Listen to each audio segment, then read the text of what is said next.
Hi, everyone. Welcome back to our podcast on learning English. My name's Linda. And I'm Leo.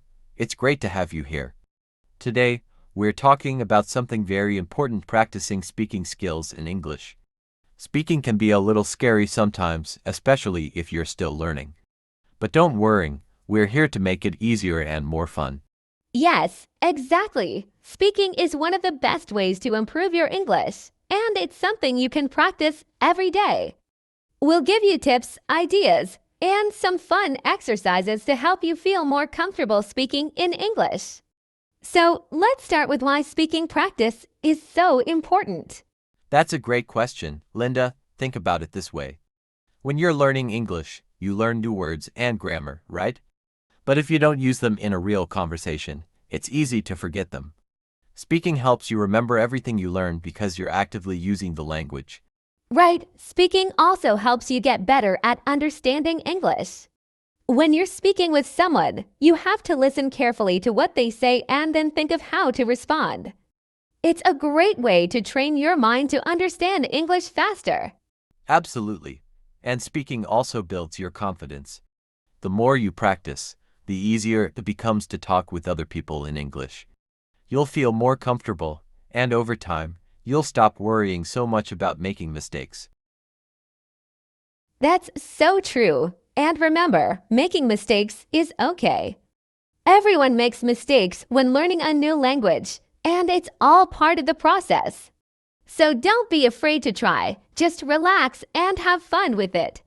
Yes, now, let's talk about some easy ways to practice speaking, even if you don't have anyone to practice with right now. You can actually practice by yourself. That's right, Leo. One way to practice alone is to describe what you're doing in English. For example, if you're cooking, you can say, I am chopping vegetables. Now, I'm putting them in the pot.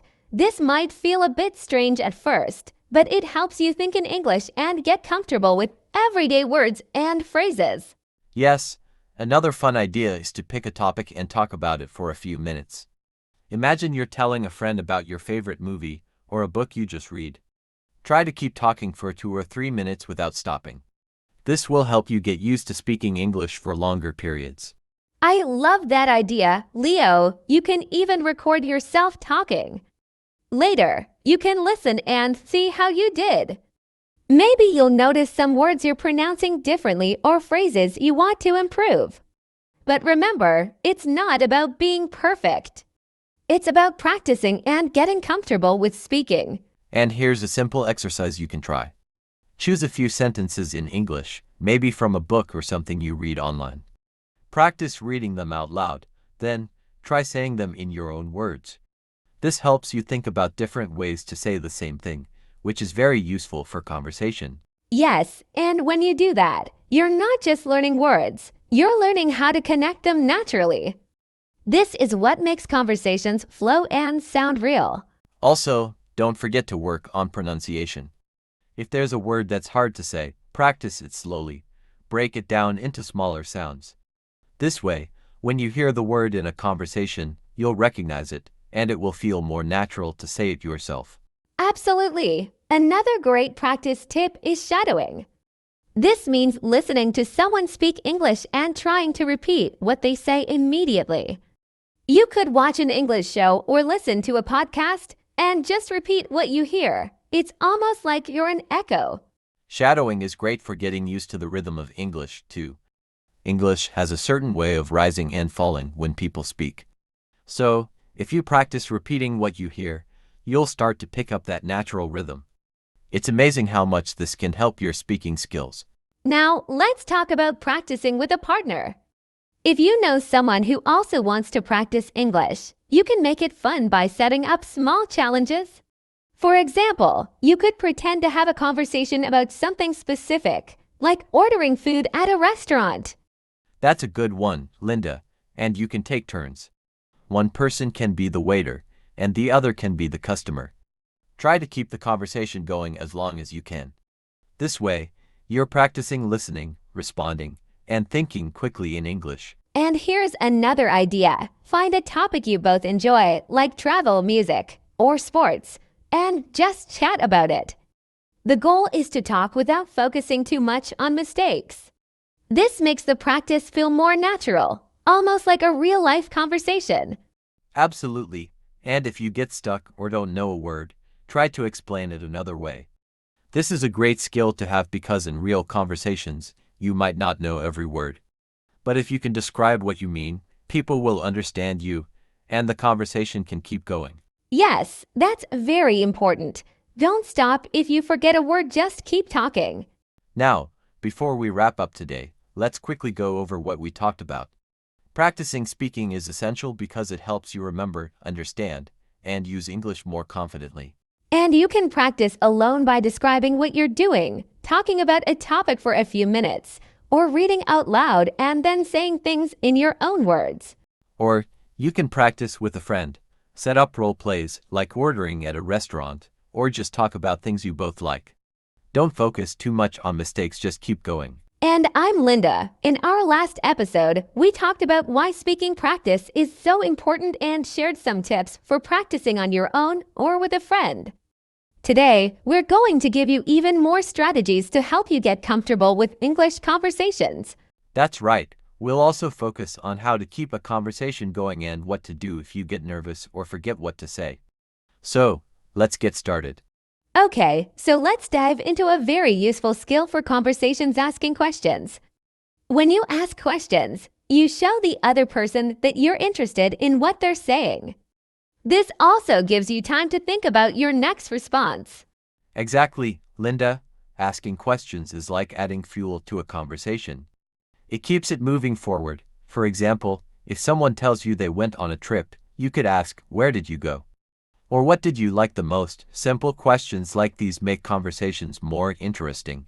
And here's a little tip. When you're thinking of questions, try to go beyond just yes or no questions.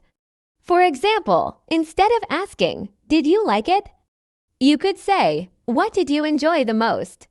This way, the person has more to talk about, and you get to listen and learn. That's a great point, Linda. Now, let's talk about what happens when you're in the middle of a conversation and you feel stuck. Maybe you don't know how to respond, or you forget a word. Yes, this happens to everyone, but here's the good news: it's totally okay. You don't have to be perfect. If you're stuck, try repeating something the other person said. This gives you a little time to think. For example, if they say, "I had a great time at the beach," you can reply, "Oh, you had a great time at the beach. That sounds nice." Exactly. It's a simple way to keep the conversation going, and it shows that you're listening. Another tip is to use filler phrases. These are small phrases you can say while you think, like "let me see," or "that's interesting." It gives you a moment to organize your thoughts. Yes, and another thing that helps is learning some everyday expressions in English. These are phrases that people use all the time, like "really," or "no way," or "tell me more." These expressions make you sound more natural, and they're easy to remember. That's true. Now, let's talk about how to feel more confident in speaking. One way to do this is by practicing small talk. Small talk is just short, friendly conversations, like when you say hello to someone, or talk about the weather, or ask how they're doing. Small talk is a big part of English conversations, especially when you're just meeting someone or don't know them very well. Practicing small talk helps you feel more comfortable starting conversations. You could try talking about things like the weather or asking about someone's weekend plans.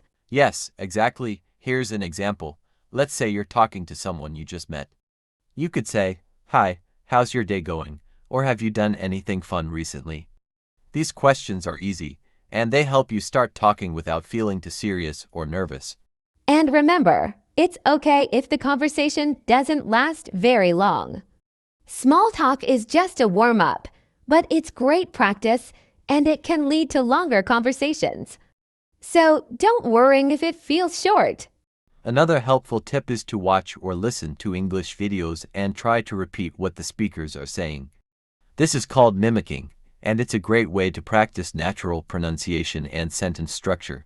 Yes, and you can do this with TV shows, movies, or YouTube videos. Pick a sentence, pause the video, and try to say it just like the speaker. This will help you sound more like a native speaker, and it will also build your confidence. And here's a fun exercise you can try with a friend. It's called role-playing. For example, pretend you're at a coffee shop, and one of you is the barista and the other is the customer. Practice ordering coffee, asking questions, and responding naturally. That's a great one, and you can role-play different situations, like at a restaurant, asking for directions, or even chatting with a new friend. This is a safe way to practice because you can take your time and try again if you need to.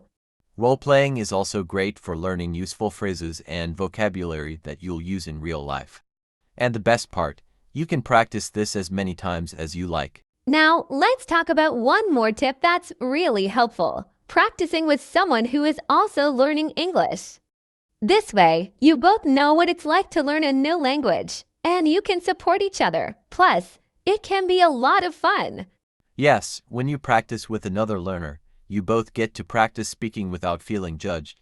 You can make mistakes, laugh about them, and try again. Sometimes, this is even better than practicing with a fluent speaker because you're both on the same journey. Absolutely. And remember, learning to speak English takes time. You're building a new skill, just like learning to play an instrument or a sport. So be patient with yourself and keep practicing. And don't forget, the goal is not to be perfect. The goal is to communicate and enjoy the process. The more you speak, the more you'll improve, and the easier it will get. Well, we hope these tips and exercises help you feel more comfortable and confident speaking English. Yes, we will talk about practicing speaking with native English speakers, and some tips for understanding different accents and speaking naturally. Thanks so much for listening today. Keep practicing, and remember you're doing great. Hi everyone, welcome to the final part of our series on practicing speaking skills. Today, we're talking about how to practice speaking with native English speakers and understanding different accents. This can be a little challenging, but don't worry, we've got some simple tips for you. Yes, so if you get a chance to talk with native speakers, remember to listen carefully and don't worry about being perfect. Native speakers are usually happy to help, and they understand that you're learning. And if you don't understand something, just ask them to repeat it. You can say, "Could you say that again, please?" Or, "I didn't quite catch that." It's totally okay to ask. Absolutely. Another tip is to pay attention to different accents by listening to a variety of English sources, like British or American podcasts. The more you listen, the easier it will be to understand people from different places. That's a great point. And when speaking with native speakers, focus on communicating your message. Don't worry too much about mistakes, they're part of learning. Right. And finally, enjoy the process. Speaking English opens up a world of new conversations, connections, and experiences. So, relax, practice, and have fun with it. Well, that's it for our series. Thanks for joining us, everyone. Keep practicing, stay confident, and remember we're here to support you. Bye-bye. Bye-bye.